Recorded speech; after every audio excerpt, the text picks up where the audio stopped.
c'est une raison. Parce que le prophète sallallahu alayhi wa sallam a dit deux hadiths. Le premier, il dit, quand vous entrez dans une mosquée, ne vous asseyez pas avant de faire 2 rak'ah. Ça, c'est n'importe quel temps.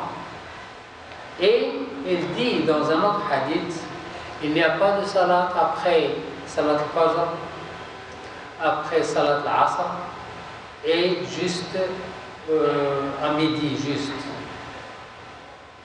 Donc, regardez, il n'y a pas de salat après salat al-asr.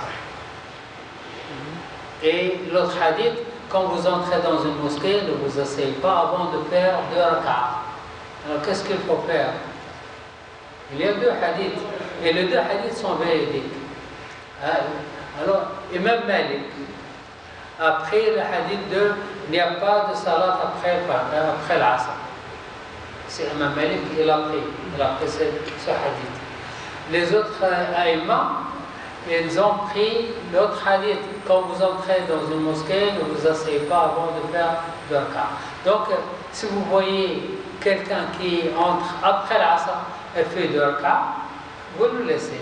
Il a le droit. Et si vous voyez quelqu'un qui entre après l'asr et il s'assoit sans faire 2 rak'ah, vous le laissez, il a raison. Soit on fait 2 rak'ah, on a raison. Si on ne fait pas 2 rak'ah, on a raison.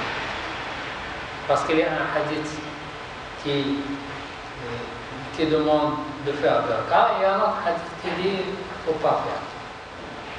Les deux sont valables. Au Maroc aussi, il y avait la tendance de blâmer les gens qui font 2 rak'ah avant Salat al-Maghrib, après l'Adhan. Ils disent, asseyez-vous, qu'est-ce que vous faites? Et il y a un hadith qui dit, faites la salat. Oui, mais moi j'ai vu ça. Les gens qui intervenaient, non, si vous faites nafila après le Maghrib, non, c'est pas la peine de faire nafila parce qu'après ça, le Maghrib, je ne sais pas pourquoi. Mais les arguments qu'on trouve, c'est que le temps est le problème. Parfois, si les gens sont en train de faire nafila, ça peut que le temps peut passer, ou bien il peut venir dès le temps. En retard. Donc, pour faire d'abord nafila, ça va vous passer. Il faut attendre le temps et faire là. Non, si on arrive à temps, juste avant, si on est dans la mosquée pendant l'Adhan, ou on arrive juste après l'Adhan, on fait 2 rak'ah nafila, parce que l'imam attend 10 minutes. 10 minutes. Dans 10 minutes, on fait 2 rak'ah facilement.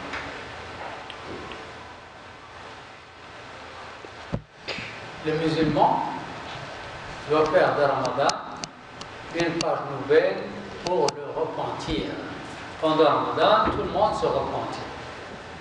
Tout le monde demande à Allah le pardon et tout le monde commence à faire la salat et se conduit bien et tout. C'est bien. Mais le problème, c'est que dès que Ramadan est fini, ils arrêtent. Ça, c'est le problème. Il ne faut pas arrêter. Même mon frère, on remarque que pendant le Ramadan, on fait de certaines erreurs, certaines choses qui ne sont pas bien.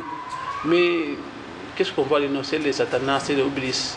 Alors que l'obélis, ces moments-là, c'est... Quel genre de choses qui ne sont pas bien?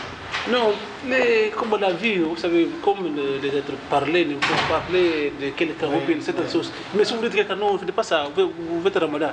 Non, oui, mais il va laisser les obélis. Non, c'est pour le malheur, ce moment-là, c'est attaché, c'est attaché pendant Ramadan, il ne mouve pas.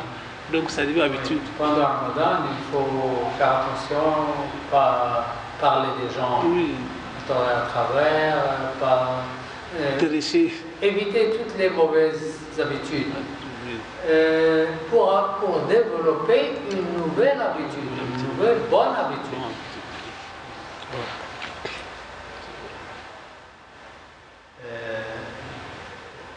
Le prophète sallallahu alayhi wa sallam dit entre l'Umrah et lorsque quelqu'un est allé à l'Umrah, faire l'Umrah, et il revient, il reste reste une année ou deux et il va faire un autre Umrah. Entre les deux Umrah, Allah, lorsqu'il va à la deuxième Umrah, Allah efface les péchés de deux Umrah, entre les deux Umrah. Entre la Salat et l'autre Salat. Par exemple, entre Dor et l'Asr. Une personne vient faire la Salat Dor, il sort, il fait quelques péchés minimes, puis il revient à l'Asr. Allah efface entre les deux Salats. Entre le Jumu'ah et le Jumu'ah, entre vendredi et vendredi, la Salat Jumu'ah. Allah efface les deux, les péchés entre les deux Jumu'ah, et ainsi de suite.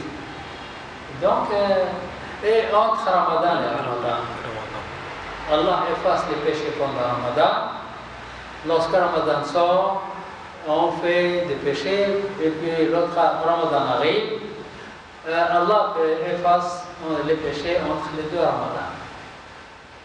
Donc il faut profiter et il faut continuer à marcher sur le bon chemin. Le prophète sallallahu alayhi wa sallam a dit, faites succéder le bon acte au mauvais pour l'effacer. Et faites preuve d'un bon caractère dans vos rapports avec les gens. Quand on fait un péché, il faut le suivre avec un bon acte. Le bon acte efface le péché. Parce qu'Allah subhanahu wa ta'ala a dit, Inna al-hasanat yudhibna as-sayyi'at. Les bons actes effacent les péchés. Donc, lorsqu'on fait un péché, tout de suite, on fait quelque chose de bien pour l'effacer.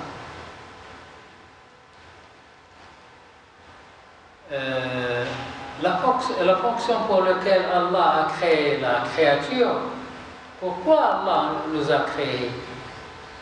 Il dit وَمَا خَلَقْتُ الْجِنَّ وَالْإِنسَ إِلَّا لِيَعْبُدُونَ. Allah nous a créés pour l'adorer. C'est ça le but. Alors que les gens oublient la cause pour laquelle ils sont créés et ils courent après la vie, ils courent après. C'est bien de travailler, c'est bien, mais il ne faut pas oublier Allah. Voilà.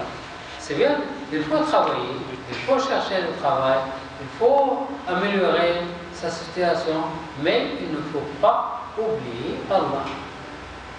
Alors, c'est le contraire que beaucoup de gens ils courent après la vie, ils courent après l'argent et ils oublient Allah.